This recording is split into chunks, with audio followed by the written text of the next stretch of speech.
Voici la correction de l'exercice 1 du DS numéro 5, je crois. Donc, allons-y. Première question, il s'agit de calculer la dérivée de la fonction logarithme népérien de x carré plus x plus 1.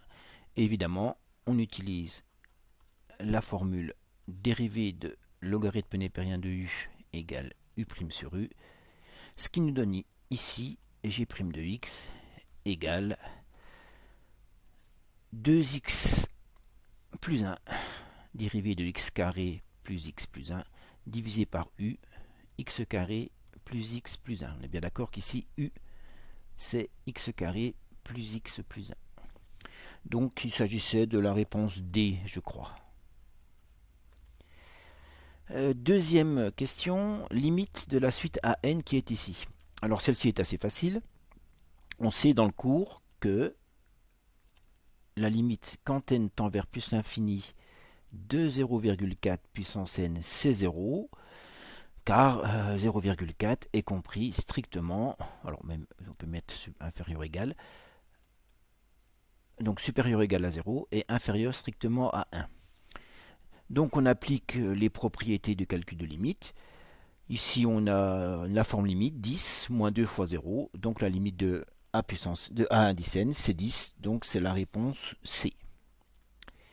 Alors une petite remarque simplement pour dire que ça aurait pu, cette question-là, je l'ai un peu modifiée, mais au bac, il a été un peu plus compliqué que celle-là, que celle que j'ai donnée. Si on regarde la suite Bn, ben, ça va encore, hein, puisque 0,3 puissance n tend vers 0, 0,2 puissance n tend vers 0, donc j'ai ici 5 moins 2 fois 0 au dénominateur, donc ça tend vers 5. Le dénominateur 3 moins 10 fois 0, ça tend vers 3, donc la limite de Bn, c'est, alors je vais l'écrire correctement, limite quand n tend vers plus l'infini de Bn, c'est donc 5 tiers. 5 moins 2 fois 0 sur 3 moins 10 fois 0. Donc là, tout va bien. Par contre, là, ça serait bien plus embêtant, parce que ici, 1,2 puissance n ou 2,5 puissance n, ça tend vers plus infini. Donc j'ai la forme 10 moins 2 fois l'infini, et en dénominateur, 5 plus 3 fois l'infini, ça nous fait l'infini divisé par l'infini. Et donc là, j'ai la forme à déterminer, l'infini divisé par l'infini.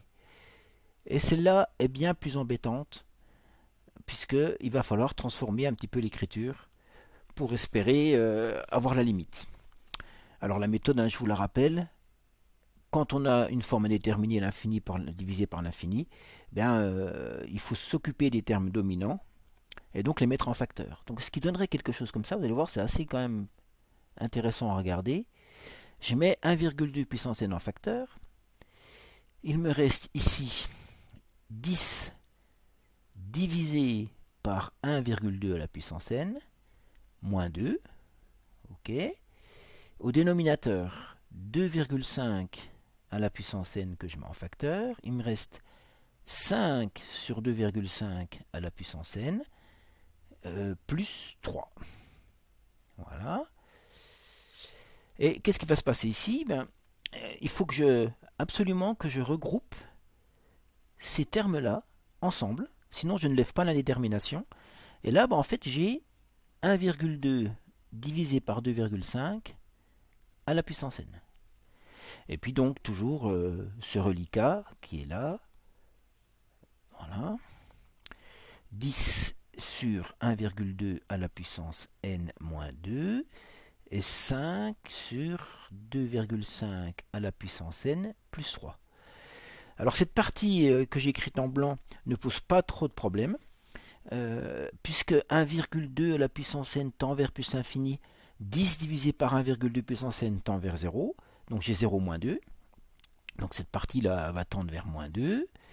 Ici même chose, 5 divisé par l'infini plus 3, cette partie-là tend vers 3, donc la partie blanche, on va dire, tend vers moins 2 tiers, ça c'est ok. Et la partie jaune, eh bien en fait, tout dépend, parce que c'est la forme q puissance n, du résultat de 1,2 sur 2,5. Mais 1,2 sur 2,5, sans même le calculer, c'est bien compris entre 0 et 1. Donc la limite, c'est 0. Donc on a 0 fois moins 2 tiers au niveau de la forme limite. Donc cette limite de Cn, c'était l'infini divisé par l'infini, mais au bout du compte, Au bout du compte, alors en fait au bout du compte c'est l'infini de 2,5 puissance n qui l'emporte sur l'infini de 1,2 puissance n. Et donc la limite sera 0. Vous voyez qu'on aurait pu rendre les choses un peu plus sophistiquées. Question 3. Donc on a un tableau de variation de f', ça c'est important. Et, on doit conclure sur la convexité, la concavité, je crois. Et donc, qu'est-ce qu'on peut dire? Parmi toutes les affirmations, en fait, celle dont on peut être certain, c'était celle-ci. Sur l'intervalle moins 2, 0, la fonction dérivée est décroissante, même si elle s'annule ici, elle reste décroissante au sens large. Fonction dérivée décroissante, ça veut dire zone de concavité. Donc, la seule réponse possible, c'était concave sur l'intervalle moins 2, 0. Donc c'était la réponse D, je crois. Question 4. On doit étudier la convexité de cette fonction g de x. Alors j'ai déjà fait les calculs. 2g' de x, 2g seconde de x. Je trouve ceci. J'ai étudié le signe de g de seconde de x. Donc ça, 1 moins 2x, c'est une fonction affine qui s'annule en 1,5 et qui est décroissante. Donc signe plus moins. Et là, qu'est-ce qu'on peut dire? Parmi toutes les affirmations, il y en a une qui disait par exemple que la fonction g admet 2 points d'inflexion. Non, il y en a un seul point d'inflexion, ici. Et puis donc je crois que c'était la seule réponse possible. Il y a un seul point d'inflexion sur l'intervalle 0 plus l'infini pour cette fonction. Donc c'était la réponse, je ne sais plus, la réponse C, je crois. Question 5, deux vecteurs dont on doit regarder s'ils sont coplanaires, orthogonaux, collinaires. Donc bon, pas très compliqué. Ils sont évidemment pas collinaires. Les coordonnées ne sont pas proportionnelles à cause du 5 et du moins 11 ici. 3 moins 6, 4 moins 8, ça se passait bien. Mais 5 moins 11, ça va pas. Ils sont pas orthogonaux. Parce que si je fais U scalaire V, je vais trouver 3 fois moins 6, donc moins 18, plus 4 fois moins 8, donc moins 32, moins 55, ça fait ces différents zéros. Et donc ils ne sont pas orthogonaux. Ils ne sont ni orthogonaux ni collinéaires. Donc c'était la réponse C, ni collinéaires ni orthogonaux. Alors j'ai souligné ça parce que la question on ne se pose pas la question de savoir si deux vecteurs sont non coplanaires. On se pose la question à partir de 3. Donc la réponse, je crois, D non coplanaire, elle était un peu farfelue. Pour finir, le 6, donc une équation de plan, et puis on a quelques propositions. Alors, est-ce que le vecteur moins 1, 1, 1 est normal au plan? Non, puisqu'un vecteur normal au plan ici c'est 2, moins 3, 5. Donc celle-ci, ça ne va pas. Évidemment, moins 1, 1, 1 n'est pas proportionnel à 2, moins 3, 5. Est-ce que le point 1, 1, 1 appartient au plan P? Il faut vérifier. 2 fois 1, moins 3 fois 1, plus 5 fois 1. Donc ça nous fait 2 moins 3 moins 1, plus 5, 4. 4 moins 11, c'est pas 0, donc il n'est pas dedans. On vérifie si les coordonnées de A valident l'équation. Par contre, 1, 2, 3, oui, ça va aller, parce que 2 fois 1, ça fait 2. Moins 3 fois 2, donc moins 6. Plus 5 fois 3, donc plus 15. Moins 11. Et donc 2 moins 6 moins 4. Moins 4 plus 15, 11. 11 moins 11 fait bien 0. Donc, ceci c'est bon. Alors 2 moins 3, 5, est-ce que c'est un vecteur directeur de plan? Non, justement, c'est un vecteur normal. Donc il n'est pas dans le plan. Question 7, la dernière. Le plan d'équation qui est donné ici, la droite D, et qu'est-ce qu'on a comme proposition? Ah oui, on doit étudier le parallélisme, savoir si la droite est parallèle, perpendiculaire, inclus, ou si elle coupe le plan d'un seul point. Alors il y a différentes façons de faire. L'une des méthodes, on va regarder le dessin qui est là. J'ai mon plan P, donc j'ai dessiné le vecteur normal n.